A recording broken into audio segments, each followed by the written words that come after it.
Hello, আসসালামু আলাইকুম। Good morning সবাইকে। রিয়েল এস্টেটের আ ভাই এবং বন্ধুরা, আশা করি সবাই খুব ভালো আছেন। আম আমরা আমাদের সিনিয়রদের মুখে একটা কথা প্রায় শুনি যে, আ কর্পোরেটে কেউ কারো বন্ধু হয় না। সবাই কম্পিটিটর। ইন্ডিভিজুয়াল সেলস এর কথা যদি চিন্তা করি, আসলে তাই। সেলস ইস্যুতে যখন আসে, তখন কম্পিটিশনটা অনেক বেশি হয়ে যায় এবং এখানে ছাড় দেওয়ার মানসিকতা কিন্তু খুবই কম থাকে। এবং যারা চ্যাম্পিয়ন সেলসম্যান তারা সেলস এর ব্যাপারে আসলে কখনোই নেগোশিয়েট করতে চায় না। It's true. আম এবং এটা অনেক ক্ষেত্রে ঠিকই আছে যে সেলস এর ক্ষেত্রে নেগোসিয়েশন আ থাকা উচিত না। আ সো আমরা ও ওই দিক থেকে চিন্তা করলে আমরা প্রত্যেকটা সেলস পারসন এর কম্পিটিটর, হ্যাঁ? আম আমরা চাই আ মান্থ এর সবচাইতে সেরা সেলটা করতে বা আমরা চাই টিমের সবচাইতে বেস্ট সেলস সেলস অ্যাওয়ার্ডটা অ্যাচিভ করতে। এটা যেমন আ সত্যি, সেইম ভাবে আপনি যদি কম্পিটিশনে নিজেকে এগিয়ে রাখতে চান, তাহলে আপনাকে যেটা করতে হবে সেলসের বাইরে গিয়েও কিছু এক্সট্রা কাজ করতে হবে, এক্সট্রা এফোর্ট দিতে হবে যেখান থেকে আপনার কানেক্টিভিটিটা এনরিচ হয় এবং হচ্ছে আপনি অন্যদের থেকে এগিয়ে থাকেন। প্রতিটা সেলসম্যানেরই কিছু না কিছু সিক্রেট থাকে। সো ওই সিক্রেট ইনগ্রেডিয়েন্টস গুলা যেমন আমরা অনেক সময় আ অনেক শেফদেরকে বলতে শুনি যে আমার কিছু সিক্রেট ইনগ্রেডিয়েন্টস থাকে যেটা দিয়ে তার ফুডের ডিফারেন্ট টেস্ট হয়। হুম? কাউকে বলতে চায় না। তো সেম ভাবে প্রতিটা সেলসম্যানও তার নিজস্ব কিছু স্টাইল, নিজস্ব কিছু সিক্রেট ইনগ্রেডিয়েন্টস থাকে যেটা দিয়ে সে তার সেলসের আম পারফরম্যান্সটাকে উন উন উন্নতি করতে পারে। আ তো এই কম্পিটিশনে আপনাকে এগিয়ে থাকতে হলে যারা ক্যারিয়ার স্টার্ট করেছেন, খুব ইম্পোর্টেন্ট ৯টা-৫টা অফিস ডিউটির বাইরে গিয়েও আপনি এর পরের সময়টাকে আসলে কিভাবে ইউটিলাইজ করছেন? আপনি আপনার ফ্রাইডেটাকে আসলে কিভাবে ইউজ করছেন?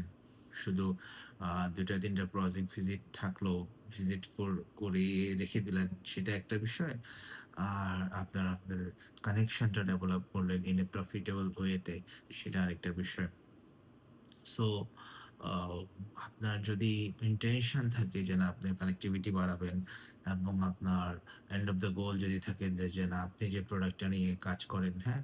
যেটা নিয়ে আপনার ক্যারিয়ার এখান থেকে আপনি রেজাল্ট বের করে নিয়ে আসবেন। চেষ্টা করে দেখেন। টানা ৩ মাস চেষ্টা করেন যে আপনার নেটওয়ার্কিংটা বাড়াবেন। আপনার আফটার অফিস এক্টিভিটিস, হুম? এইটাকে আপনি ইমপ্রুভ করবেন। তাহলে দেখবেন আপনি কম্পিটিশন এ অনেকের থেকে এগিয়ে থাকবেন। ছোট্ট একটা এক্সাম্পল দিয়ে আ শেষ করব। আমি যে কথাগুলো বলি মেক্সিমামই আমার রিয়াল লাইফ এক্সপেরিয়েন্স থেকে বলি। আ আ বেশ কয়েকটা মাস আগে আ আমার এক সিনিয়র কলিগের সাথে কথা হচ্ছিল। উনি আ খুবই, খুবই পটেনশিয়াল একজন মানুষ ইন্ডাস্ট্রিতে। নামটা না বলি। উনি বলছিল যে, "ভাই আমার আ আসলে আমি আ ৯টা-৬টা অফিস করে আমি আসলে এর বাইরে আসলে কোনো সোশ্যাল কানেকশন মেইনটেইন করিনি এত বছর। হ্যাঁ? আমি কিন্তু সোজা অফিস টু বাসা, বাসা টু অফিস এই জিনিসটাই মেইনটেইন করেছি এবং অফিসের কাজটা আম অফিসের মতো করার চেষ্টা করছি। দে দে মানে তার ফলে যেটা হয়েছে উনার আউট নেটওয়ার্কটা ওভাবে ক্রিয়েট হয় না। উনি একটা কোম্পানিতে দীর্ঘদিন কাজ করেছিল। ওই কোম্পানির সেলসম্যানরা ওই কোম্পানির ম্যানেজমেন্ট ছাড়া উনাকে অন্য মানুষজন যেমন চিনে না এবং অন্য কোম্পানির লোকজনও তাকে আসলে ওভাবে চিনে নাই। উনি আসলে প্রফেশনাল কোনো প্ল্যাটফর্ম বলেন, ওখানেও নিজেকে এক্সপোজ করেনি বা ক্রস ফাংশনাল প্রফেশনাল কিছু প্ল্যাটফর্ম আছে, ওখানেও নিজেকে উনি ইনভলভ করেনি। তাহলে কি উনার যে দীর্ঘ ক্যারিয়ার ২০-২৫ বছরের যে ক্যারিয়ারে একটা বছর গিয়ে সে কিন্তু ভ্যাকুয়াম ফিল করছে।